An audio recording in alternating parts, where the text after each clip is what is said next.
Attention! Yearbook photographs will be taken during third period today and will be used to humiliate you for the rest of your life. That is all.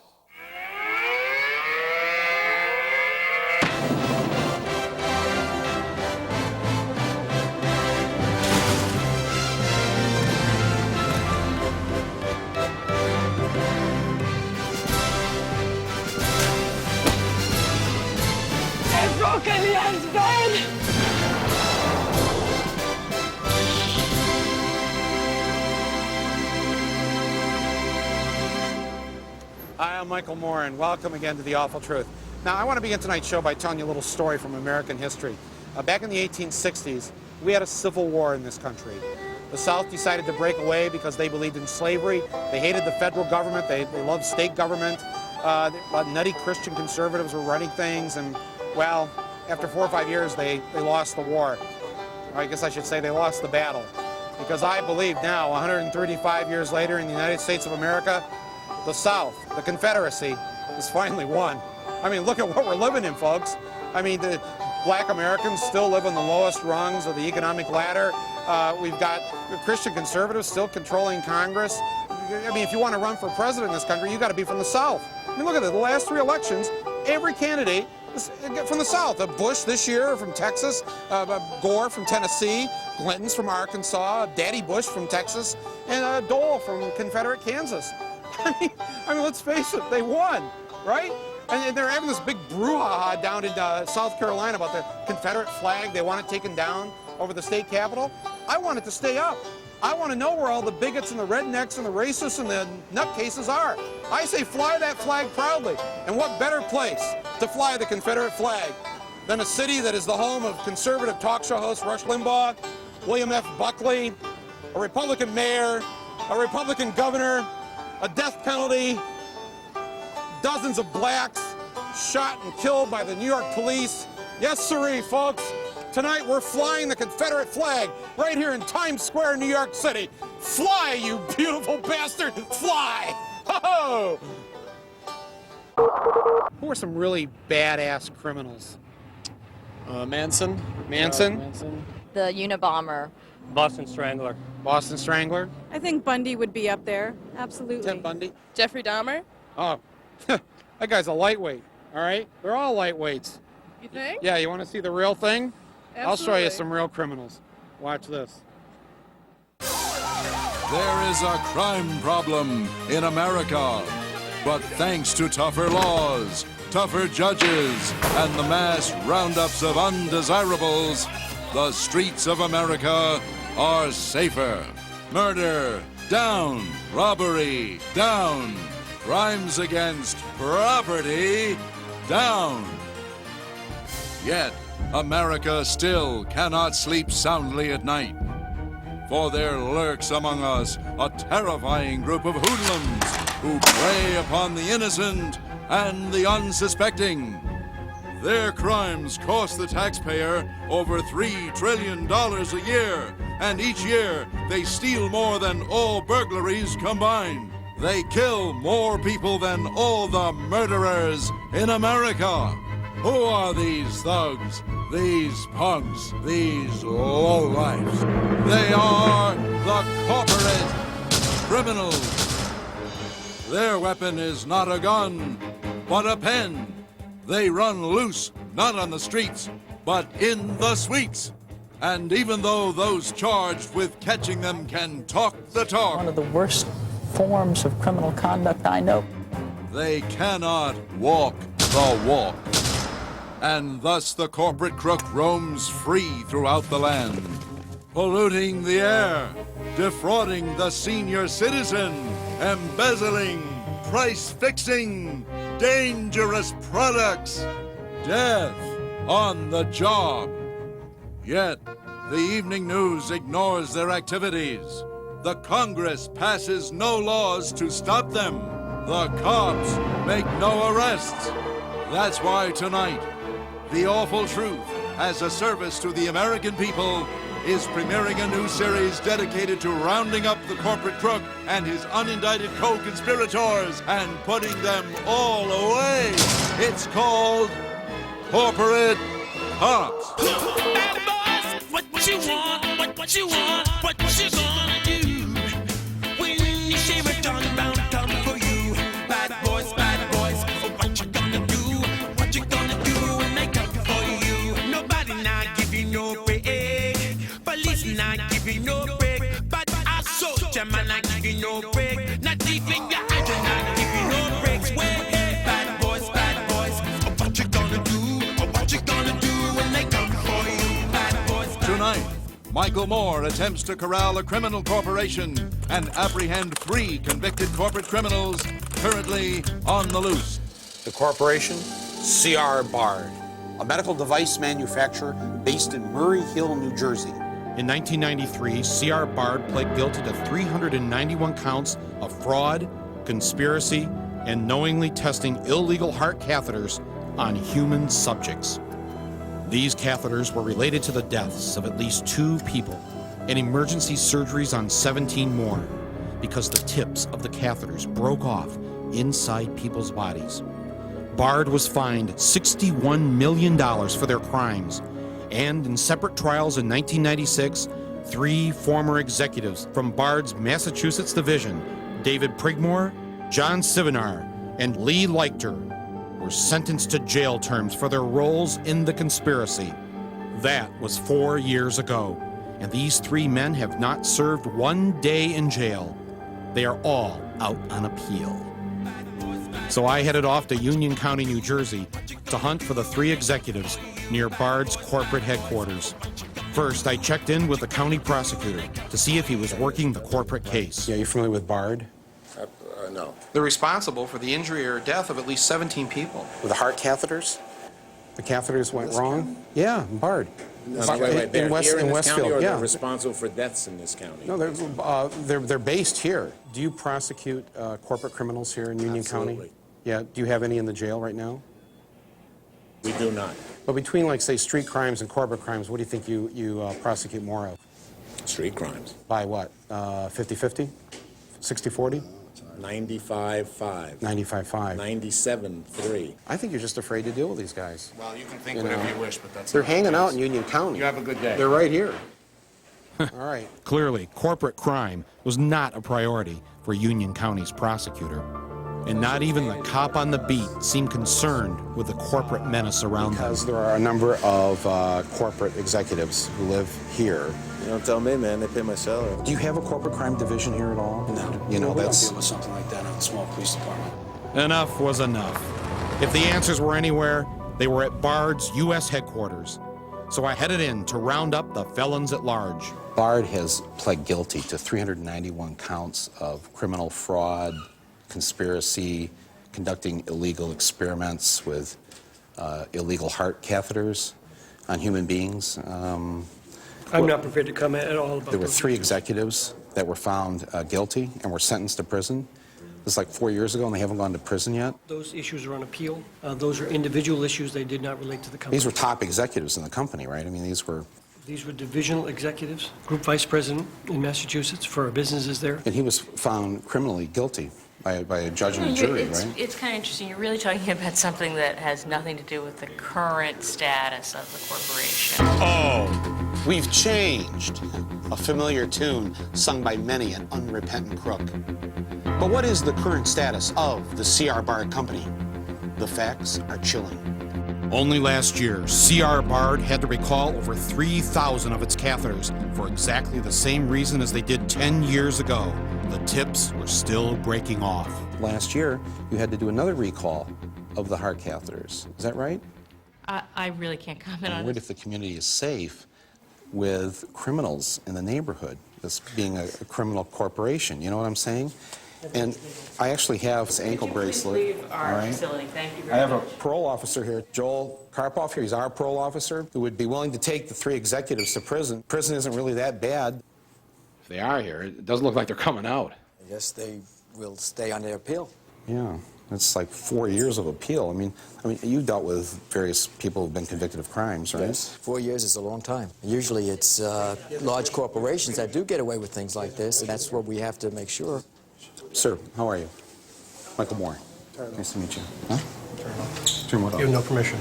Well, it's an ankle bracelet. You have no permission to be here. If the three former execs were hiding out in their old haunt, the company was clearly unwilling to produce them for me. Sir, are you harboring criminals in here? Send them out. We'll take them to prison with You're us. trespassing. Have a nice day. I think we have to go warn the neighborhood about these guys. We're here as part of our corporate crime unit. You haven't seen anything suspicious over here lately? No, not at all.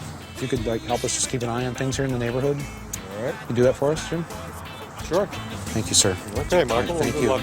With Bard's neighbor agreeing to keep an eye open for me, I set up a perimeter outside Bard and started checking vehicles. Everything legal in the truck? You mind if we take a look? What's in here? Medical equipment? Hang on one second. They're not trying to sneak anything out. Go ahead. What do you got in here, boys? What do you got in here? You work at Bard? You work here? All right. We're just here because you know those three executives that got convicted and are supposed to go to jail? They're not in jail yet. We didn't kill anybody. You have the right to remain silent. I posted an appropriate warning outside the company and then moved further into the community, putting up flyers and instituting a neighborhood watch program. And finally, the police arrived to give me a hand. I'm glad you guys are here. We're here to enforce the law. We're with you guys. That's why we got the Guardian Angels with us here. This is a company that they've got three executives. They've been convicted of a crime. I could care less. They're not in prison. Could care less? Those three words pretty well sum up the sad state of corporate law enforcement. Folks, this is where you come in. I'm asking tonight if you've seen any of these three men, David Prigmore, Lee Leichter, or John Sivanar, to email us at gotcha@corporatecops.com. Do not attempt to apprehend these men yourselves. And a special message to those of you in Boston. Be on the lookout for John Sivanar. Word has it that while appealing his conspiracy conviction, he has opened up a new company that develops medical devices and products. I'm Michael Moore, reminding you that it's every citizen's duty to take a big mouth-watering bite out of corporate crime.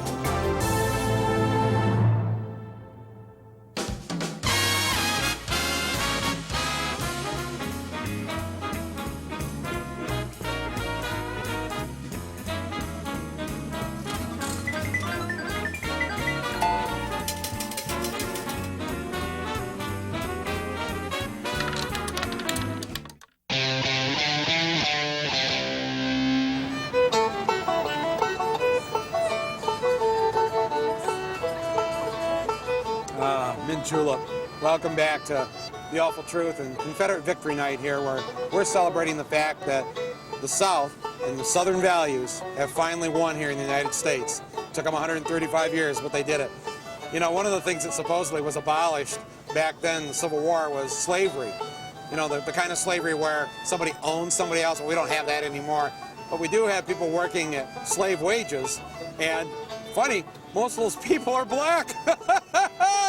So, why not celebrate one more Confederate victory, the fact that our fellow black Americans are still our slaves. Let's meet some of them. My name is Elliot Roseborough. I'm a welfare work recipient. I work approximately 22 hours a week and make $470 total per month. And I receive no benefits. Congratulations, Confederacy. Take my ass back to the plantation. Hello, my name is Christopher Williams. I work for McDonald's 525 hours and no benefits. Congratulations, Robbie Lee. The South has risen again in the 21st century. Hi, my name is Nicole Mitchell. I work for a Caribbean restaurant, 40 hours a week, $5.25 an hour with no benefits. Congratulations, South. Where's the next stop on the Underground Railroad? Well, I'd like to introduce you to one of our correspondents this year on The Awful Truth. It's his first night on the show, Ben Hamper, an old friend of mine from Flint, Michigan. Welcome, Ben. Hi, Mike. Ben wrote a best-selling book called Rivethead a few years ago about his working on the assembly line at General Motors. And then how many years actually did you work at General Motors? Even dozen years. A dozen years. Were you ever laid off during that time? 4 times. 4 times. And what reasons did they give you? There was oil embargo. Yeah, there what was else? Japanese influx. Oh, of yeah, they like to use that imports. one. Yeah, what else? We lost our military contract. Oh, well, good.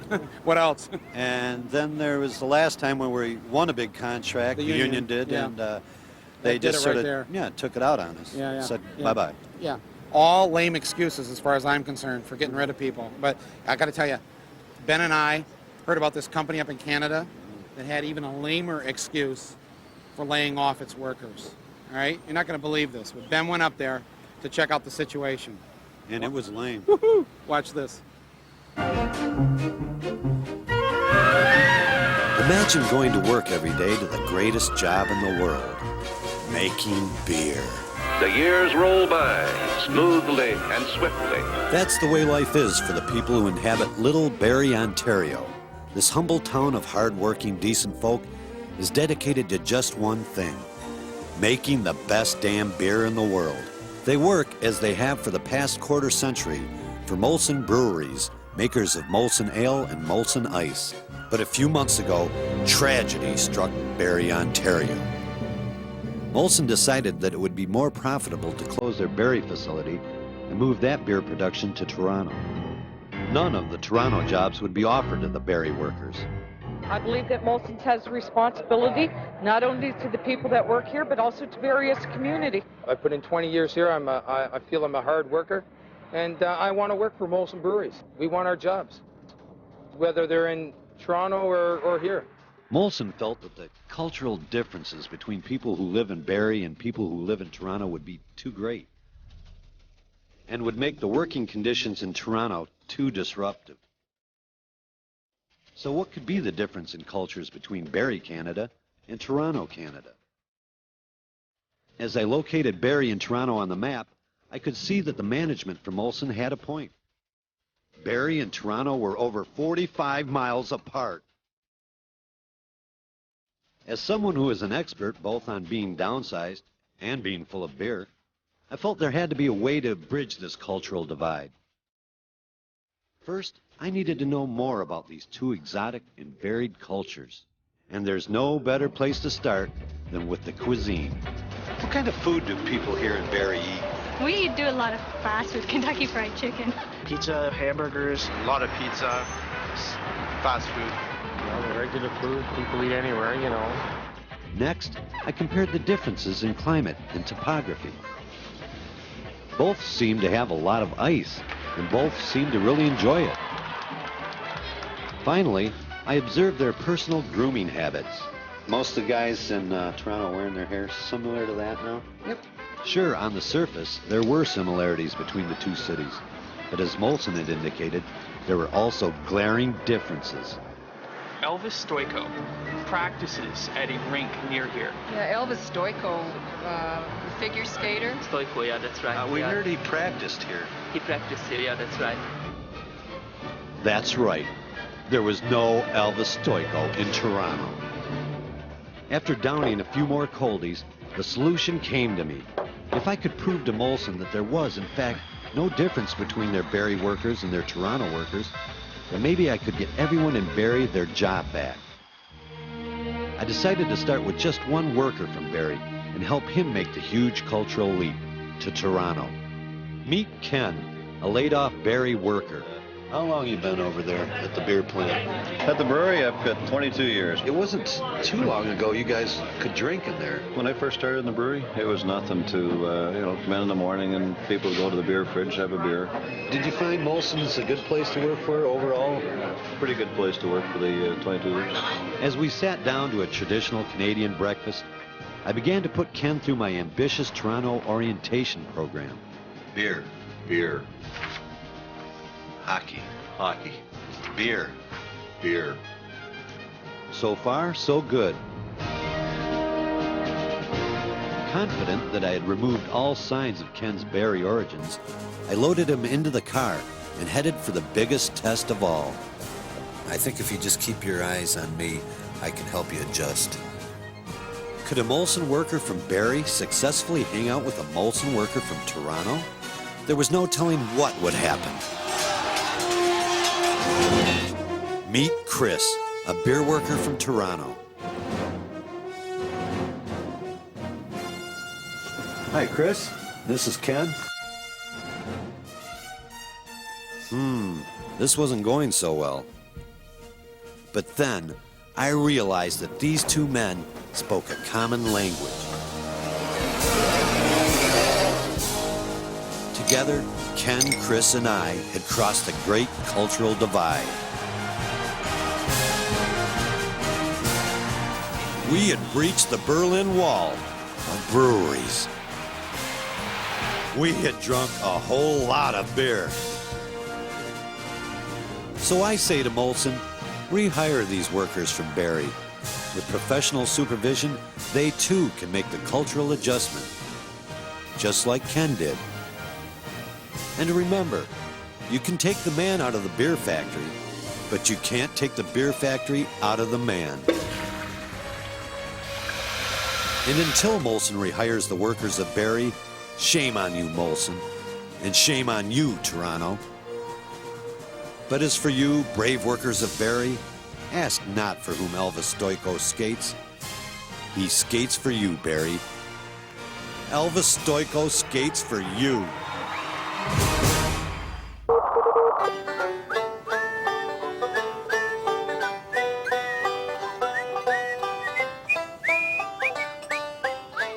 Oh, I love that song. Hey, we're celebrating the Confederate victory of America here. And, well, tonight, I can't think of a better way to celebrate that victory than with our children. I mean, no longer in America are they going to have to suffer under an oppressive amount of logic, common sense, and science. No, a number of states are getting rid of evolution in their textbooks. In fact, in some states, you can't even mention the word evolution in the classroom. You have to teach creationism, Genesis from the Bible. No more science, no more of those lies. And that's what we're celebrating here tonight with these children who are shredding various books from, what do you got, Charles Darwin here? You got Darwin? Okay, what do you got? Who's got a biology book here? You got the biology. Get rid of the biology. All right, watch your fingers there now. These shredders are pretty mean. All right, get rid of those. They're all lies. All right, we didn't come from apes, did we? Huh? No way. We're not from apes. No way. Biology. Oh, brother.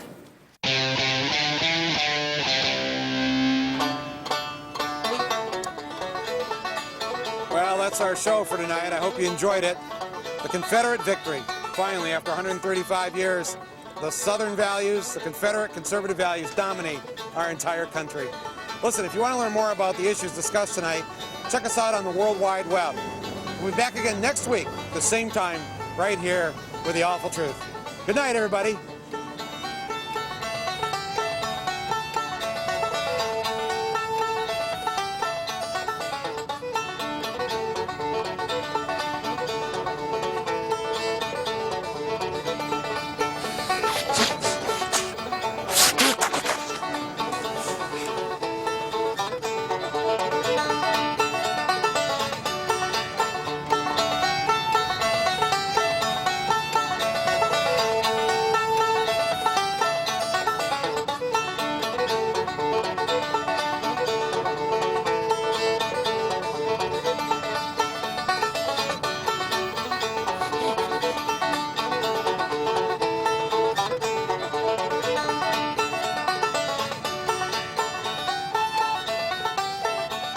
Fly, you beautiful bastard! Fly! Ho-ho!